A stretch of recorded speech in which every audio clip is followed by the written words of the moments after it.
Hello viewers, আসসালামু আলাইকুম। কেমন আছেন আপনারা? আশা করছি সবাই ভালো আছেন, সুস্থ আছেন। আপনারা দোয়ায় আমরাও ভালো আছি। আজ আপনাদেরকে গত ঈদের ছুটিতে আমরা চট্টগ্রামের 2 নম্বর এলাকা থেকে ভাটিয়ারি সানসেট পার্কে আমাদের যে ভ্রমণ, বাচ্চাদেরকে নিয়ে সে অভিজ্ঞতা বর্ণনা করে শোনাবো, পাশাপাশি অনেক সুন্দর সুন্দর প্রাকৃতিক দৃশ্যাবলীও দেখাবো।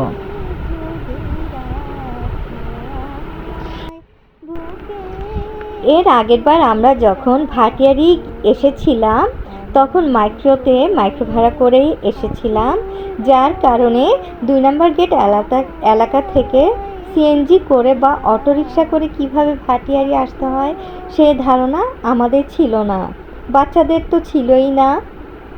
কিন্তু ধারণা না থাকলেও আসার যে অভিজ্ঞতা সেটা অনেক বেশি উপভোগ্য ছিল এবং রোমাঞ্চকরও ছিল। কারণ এখানে আমরা সিএনজি করে সিটি গেট পর্যন্ত আসলাম। সিটি গেট থেকে এবার যেতে হবে ভাটিয়ারি মোড় পর্যন্ত। সেখানে কোনো সিএনজি পাওয়া গেল না। শেষ পর্যন্ত দুটি বাচ্চা ছেলে, বয়স আনুমানিক 14 বা 15 হতে পারে, ওরা অটোরিকশা চালাচ্ছে। ওরা আমাদেরকে পরামর্শ দিল, আপু আপনারা তো সিএনজি পাবেন না, প্রাইভেট কারেরও অনেক দাম, জানি না নিরাপত্তা কোনটার কীরকম, তবে আপনারা আমাদের অটোরিকশায় যেতে পারেন, চারিদিকের প্রাকৃতিক দৃশ্যাবলীও দেখতে পারবেন, আপনাদের ভাটিয়ারি মোড় পর্যন্ত যাওয়া হবে। আসলে পরে মনে হলো যে বাচ্চা ছেলেগুলো আমাদের মঙ্গল কামনা করেই এসব কথা বলেছে এবং ওদের পরামর্শ আমরা শুনেছিলাম। অবশেষে এসে পৌঁছালাম ভাটিয়ারি সানসেট পার্কে। অনেক সুন্দর একটি এলাকা আপনারা দেখতে পাচ্ছেন।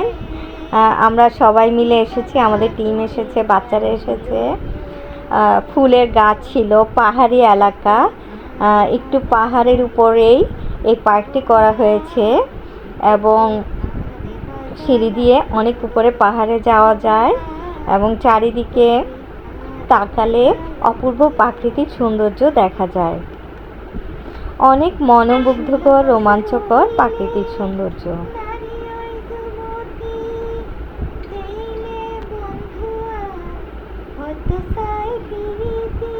আসলে সবুজ গাছপালার যে একটি আকর্ষণ বা টান, যাই বলি না কেন, আমরা যদি এসব সবুজ গাছে ছাওয়া বা বনাঞ্চলে না আসি, পাহাড়ি এলাকায় না আসি, তাহলে সবুজের টান কি তা আমরা বুঝতেই পারবো না। এত সুন্দর সবুজ মনকে উদার করে দেয়, মনকে, এই পৃথিবীর মানুষকে, পৃথিবীর প্রকৃতিকে ভালোবাসতে শেখায়। তাই আসলে কর্মব্যস্ততার মাঝে মাঝে আমাদের এসব প্রাকৃতিক দৃশ্যাবলী দেখা উচিত, আর বাচ্চাদেরকে এসব জায়গা চিনানো উচিত। এতে ওদের ব্রেন ডেভেলপমেন্ট হয়, আইসাইট উন্নত হয় এবং ওরা ভালো চিন্তা করতে শেখায়। যার জন্য গর্ভা নাইলাম সেই রইল না ঘরে, সেই গরু রাইয়া দিলা কাল বৈশাখী ঝরে, পানটায় আমার ছটপট করে, বুকটায় আমার ধরপর করে, করে হাহাকার। ভালোবাসার ময়না পাখি এখন জানি কার।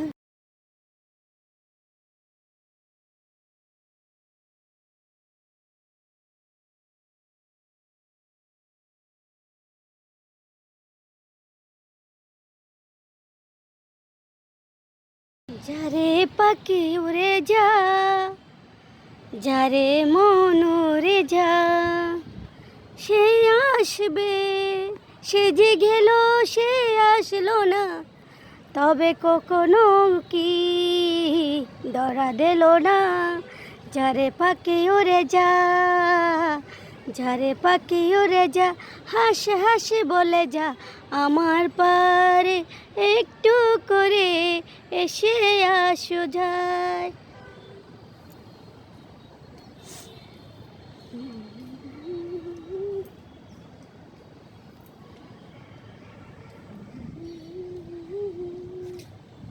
ও নয়নের তোরা তোরে যায় না বলা, প্রেম তুই আমারে মিথ্যে শিখাইলি, প্রেম তুই আমারে নিঃস করলি, অন্তর পইরা হইল কালা। ও নয়নের তোরা তোরে যায় না বলা।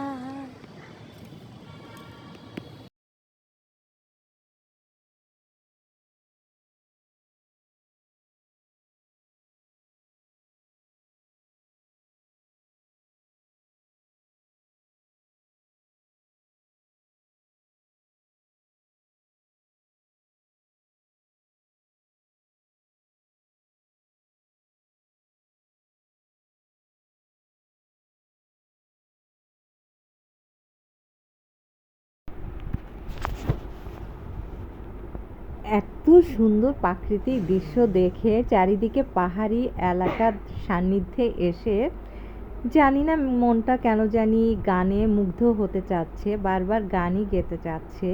যদিও আমরা কেউ প্রফেশনাল শিল্পী নই, আমরা হচ্ছি হঠাৎ করে গান গাইতে ইচ্ছে হলো আর একটু গান টান গিয়ে গেলাম, এই টাইপের শিল্পী। আমাদেরকে আসলে শিল্পী বলা উচিত না, বা আমাদের গানের সুর ভুল ত্রুটি ধরলেও লাভ নেই, কারণ আমরা স্টেজ পারফর্ম জীবনেও করিনি।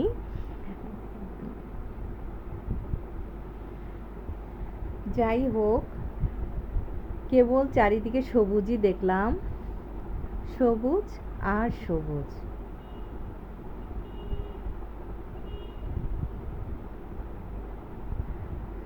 বাচ্চারা তো রাইড পেয়ে এত যে খুশি, ওরা তো রাইড এলাকা থেকে সরতেই চাচ্ছে না, ওদের কাছে রাইডটাই সবচেয়ে প্রিয়, সবচেয়ে আনন্দময়। এভাবেই সময় গড়িয়ে গেল। দিনটা ছিল একটু ভেজা ভেজা, কারণ আমরা এখানে আসার কয়েক ঘন্টা আগে এক পশলা বৃষ্টি হয়েছিল, তবে আমাদেরকে বৃষ্টি পাইনি বা আমরাও বৃষ্টির ছোঁয়ায় আসতে পারিনি। যাই হোক, একটু ভেজা ভেজা এলাকা, তবে গরমটা ছিল কম, এটা অনেক ভালো একটা দিক ছিল ওই দিনটির। একটু মেঘলা, সামান্য মেঘলা মেঘলা ছিল, যার কারণে লাইটিংটা কম ছিল। একটু মনে হচ্ছে যে হালকা হালকা অন্ধকার, তাছাড়া বিকেলটাও গড়িয়ে যাচ্ছে, চারিদিকে একটু আলোটা কমে আসছিল, সামান্য একটু অন্ধকার অন্ধকারও মনে আসছিল। তারপরে সানসেট পার্কে অনেক রকম খাবার দাবার পাওয়া যায়, আমরা বাচ্চারা চটপটি খেতে চাইলো, কেউ শর্মা খেতে চাইলো, কেউ আবার ফুচকা খেতে চাইলো, আর কফিটা আমার খুবই পছন্দ, আমি কফি খেলাম। এভাবে কিভাবে যে 2-3 ঘন্টা কেটে গেল বলাই মুশকিল, বা বর্ণনা করাও মুশকিল। আচ্ছা, আপনারা যদি কখনো চট্টগ্রামে আসেন, ভাটিয়ারি আসতে পারেন, অনেক সুন্দর এলাকা, দেখার সৌভাগ্য হবে। আসলে মহান আল্লাহ পাক পৃথিবীটাকে এত সুন্দর করে তৈরি করেছেন, এবং এসব প্রাকৃতিক সৌন্দর্যে আসলে আসলে আমাদের মনটা নিষ্পাপ একটা অনুভূতি ফিল করে, এবং মনের ভিতরে যে জটিলতা কুটিলতা সেগুলো আসতে চায় না। সেই জন্য এইসব সুন্দর সুন্দর প্রাকৃতিক এলাকায় আসাটা মানুষের জন্য আসলে দরকার। স্বপ্ন জড়ানো রাতে ছায়ায় নির্জনে ভাবছি তোমায়, জানি না এখন তুমিও কি বসে একা ভাবছো আমার। স্বপ্ন জড়ানো রাতের ছায়া নির্জনে ভাবছি তোমায়, জানি না এখন তুমিও কি বসে একা ভাবছো আমার। তোমায় নিয়ে সুখ সাজাবো পাহাড়িয়া ঝরনা ধারায়। জানি না এখন তুমিও কি বসে একা ভাবছো আমার।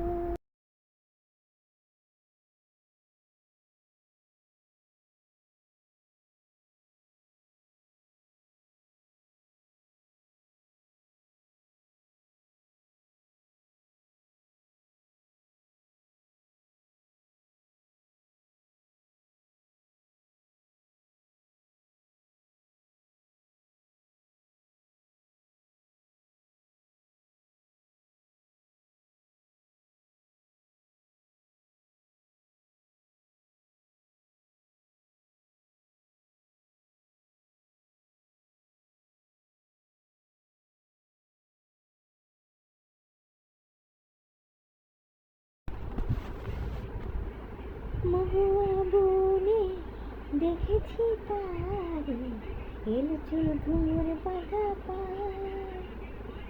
তারে চলনে বলনে পাহাড়ি ঝরনা, বুঝেছি তার প্রেমেতে হায় হায় গো। মহাবনে দেখেছি তারে, এলো চুল ঘুঙুর বাঁধা পায়। তারে চলনে বলনে পাহাড়ি ঝরনা, বুঝেছি তার প্রেমেতে হায় হায় গো।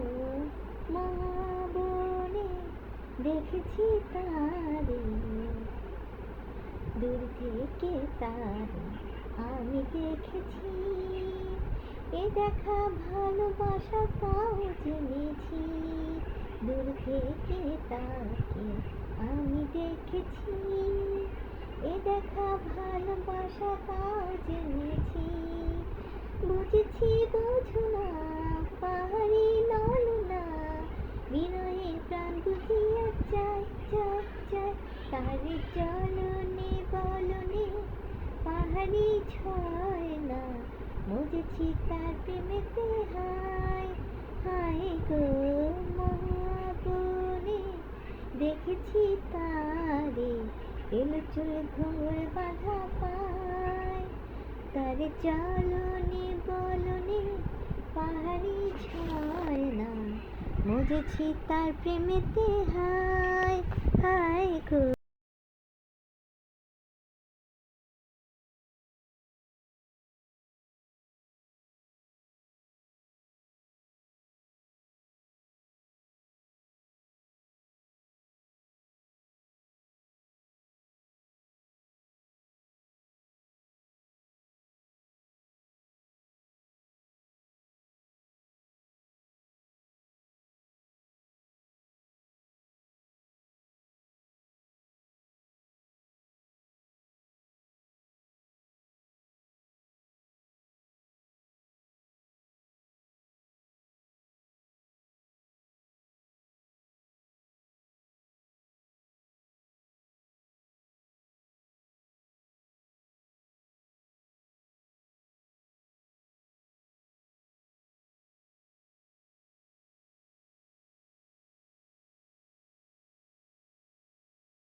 যারা শত কর্মব্যস্ততার মাঝেও আমাদের এই ভিডিওটি সময় নিয়ে দেখেছেন। সবাইকে অসংখ্য অসংখ্য ধন্যবাদ এবং আমাদের জন্য দোয়া করবেন, সামনে আমরা যেন আরও অনেক সুন্দর সুন্দর জায়গা নিজেরা ভ্রমণ করতে পারি এবং সেই অভিজ্ঞতা ও সিনারিটা আপনাদেরকে জানাতে ও দেখাতে পারি। সবাইকে ধন্যবাদ। আল্লাহ হাফেজ।